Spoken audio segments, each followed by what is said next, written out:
Guillaume Kramer était sur les nerfs en sortant du bar. Il connaissait un excellent moyen de se calmer. Il lui restait toutefois une tâche à accomplir, mais l'un n'empêchait pas l'autre. Jean-Claude Dolph était en train de subir des batteries de tests dans un hôpital distant de 100 kilomètres quand son portable vibra dans sa poche de pantalon. Il était allongé sur un lit, torse nu et en chaussettes, et on venait de lui injecter dans les veines un produit légèrement radioactif qui allait servir de marqueur. Il s'imaginait le poison scintillant en train de remonter doucement le long des canaux pour se fixer sur ses cellules malades ou endommagées. Un poison salvateur. Il était inscrit sous le nom de Pierre Guillaume, retraité, et personne n'avait semblé le reconnaître. Son visage était beaucoup moins connu que celui de son frère Samuel. Par précaution, il avait tout de même chaussé des lunettes à monture épaisse, et il dissimulait le bas de son visage derrière un livre ouvert. Il grimaça en découvrant le nom de Kramer sur l'écran du portable.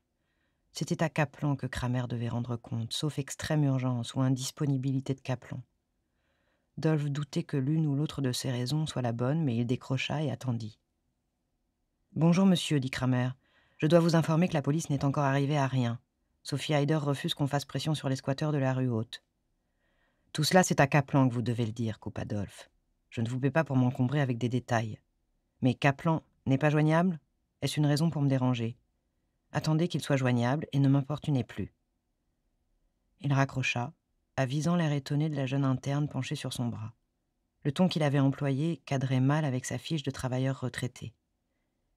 Il aperçut la naissance de son sein et la dentelle du soutien-gorge noir sous la blouse qui bâillait et fut tenté d'y glisser la main. Il sourit à la jeune femme et lui fit un clin d'œil. Elle sourit en retour et rougit un peu. Le charme Dolph opérait toujours. Il s'imagina en train de la faire basculer sur le lit et de lui ôter son slip. Intellectuellement, l'image lui plaisait, mais il ne ressentit pas la moindre excitation physique. « Je suis bien malade, songea-t-il, pour ne même pas avoir envie de sauter une fille aussi fraîche. »« Il n'y en a plus pour longtemps, dit-elle. Tout va bien ?»« Rien ne va, songea-t-il, mais il grogna un assentiment, juste pour qu'elle se taise. » Fanny Gilardi était allongée, nue dans la pénombre, sur une pile de tapis de gym en mousse épaisse d'un bon mètre, le ventre et les cuisses protégés de la mousse synthétique par une serviette blanche moelleuse, à l'effigie du club, un aigle noir, ailes déployées à l'intérieur d'un cercle, les jambes pendantes et les fesses offertes. Elle se trouvait en compagnie de son amant, Guillaume Kramer, dans une petite salle annexe qui tenait lieu de remise et d'entrepôt pour les machines en bout de course, les archives comptables et les fournitures. Afin d'éviter toute mauvaise surprise, la porte à double battant était bloquée de l'intérieur par un antivol de vélo. La salle de sport qu'elle dirigeait se trouvait au premier et deuxième étage d'une ancienne manufacture de porcelaine, dont les autres niveaux avaient été réaménagés en bureaux, un immeuble industriel situé à quelques centaines de mètres à peine du squat où Thomas Magnus avait été appréhendé. Depuis les larges fenêtres aux montants métalliques de la salle principale, peuplée d'appareils de musculation et d'effort, on surplombait l'est de la ville, et on pouvait même apercevoir les toits rougeâtres du lotissement du Puiseux, et beaucoup plus loin, par beau temps, les collines mauves, annonciatrices des premiers contreforts montagneux. Fanny n'était ni patiente, ni particulièrement altruiste, mais elle ne voyait aucun inconvénient à exposer son fessier sans défaut à Kramer, tandis qu'il faisait les 100 pas sur le parquet verni, aussi peu vêtu qu'elle, le téléphone collé à l'oreille et le sexe pendouillant. Le téléphone de Kramer avait sonné au mauvais moment. Il avait quand même décroché, échangé quelques mots, raccroché, décroché à nouveau, et la conversation était devenue intéressante. Elle avait assisté à sa déconvenue quand Dolph lui avait raccroché au nez, et enregistré avec beaucoup d'intérêt la suite, quand il avait enfin réussi à joindre Kaplan. Guillaume Kramer, proche des cercles du pouvoir et source d'informations constantes, était pour Fanny une relation précieuse et méritait certains égards. À 37 ans, elle possédait la plus belle salle de sport de la ville et plusieurs studios près du complexe universitaire qu'elle louait à des étudiants. Elle avait également des revenus annexes qu'elle ne déclarait pas au fisc. Mais elle avait toujours peur de retomber d'où elle était partie, c'est-à-dire du néant. Et sa relation avec Kramer était pour elle un vrai atout, même si Kramer n'était qu'un des éléments de son réseau de notables. Tout en contractant alternativement fesses, abdos et mollets par habitude, et en rythme avec la lointaine musique du cours d'abdos fessiers qui lui parvenait à travers le plancher depuis l'étage en dessous, elle tâchait de deviner ce qui se disait à l'autre bout de la ligne. À chaque passage, Kramer lui caressait le postérieur d'une main distraite, mais le cœur n'y était pas. Il raccrocha enfin, jeta le portable sur le tas de vêtements qui gisaient au pied de la pile de tapis, et se posta derrière Fanny, prêt à reprendre leur activité là où ils s'étaient interrompus. mais son sexe n'était pas encore à l'unisson. Au bout d'1 minute d'attente infructueuse, la jeune femme se retourna et posa la plante des pieds sur la poitrine de l'homme, le tenant à distance. «Des soucis avec ton boss?» dit-elle en remontant les 2 pieds et en lui caressant le cou du bout des orteils. «Avec le serpent, ça va. Il sait que je ne peux pas faire de miracle. C'est cette salope de Hyder qui me met des bâtons dans les roues.» «La commissaire? Mais t'en connais une autre?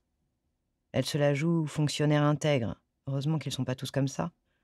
Quand je pose des questions, elle me renvoie au procureur. Elle se fout de notre gueule. Et ton copain Ménard? Bah, tu parles du Ned. Il chie dans son froc devant elle.» Il lui attrapa les cuisses et se frotta contre ses fesses douces. Elle se tortilla en passant les mains sous ses cuisses et lui attrapa le sexe. «Tu ne m'aides pas à me concentrer», dit-il pour excuser sa mollesse. «Tu as déjà torturé des gens? Mais pourquoi tu me demandes ça? Si tu pouvais, tu torturerais le tueur pour le faire parler? Pas besoin. Il suffirait de lui promettre une dose d'héros, c'est un camé.» Elle le sentit grossir dans sa main. Il émit un petit grognement de plaisir. Était-ce l'évocation de la torture ou celle du tueur qui l'avait excité? En tout cas, il avait retrouvé assez de vigueur pour qu'elle le guide en elle. «Putain que c'est bon», dit-il. «Ce sont tes exercices pelviens qui te donnent une chatte si étroite.» Elle ricana. «Ton romantisme te tuera.» Il entama un va-et-vient en douceur, ressortant presque à chaque retour, et elle sentit l'excitation la gagner. Elle leva les yeux vers son visage. Il ne la regardait pas et fixait un point indéterminé derrière elle, quelque part au milieu des étagères pleines d'archives. «Tu ne voudrais pas qu'on parte loin d'ici tous les deux», reprit-il d'une voix assourdie. «Dès que j'aurai assez de blé. J'ai entendu parler d'un hôtel à vendre au sud de Madagascar. Paysage de rêve. Clientèle choisie, j'ai des contacts, on serait comme des rois là-bas.» Si seulement il pouvait se taire, songea Fanny. «Oui, mon chéri», dit-elle, en effectuant des mouvements de bassin de moins en moins contrôlés. «Ce serait merveilleux», octa-t-elle, en incrustant les talons contre ses reins pour l'enfoncer en elle. Son approbation était sans risque. L'argent filait entre les doigts de Kramer. Il était incapable de mettre de côté de quoi lui acheter le collier Cartier qu'il lui avait promis, alors un hôtel. Elle n'avait pas la moindre intention de quitter son petit appartement douillet et sa salle de sport adorée, la place privilégiée qu'elle s'était faite et d'où elle avait le sentiment de maîtriser une grande partie des courants souterrains qui faisaient battre le cœur de la ville. Fanny, amoureuse, aurait peut-être suivi son amant au bout du monde, mais elle n'avait été amoureuse qu'une fois. Elle l'était d'ailleurs encore, et ce n'était pas de Kramer. «C'est vrai, tu penses que tu dis?» «Oui, oui», dit-elle, pressée de jouir. Elle n'aimait pas laisser ses 2 coachs et hommes à tout faire trop longtemps seuls avec les clients.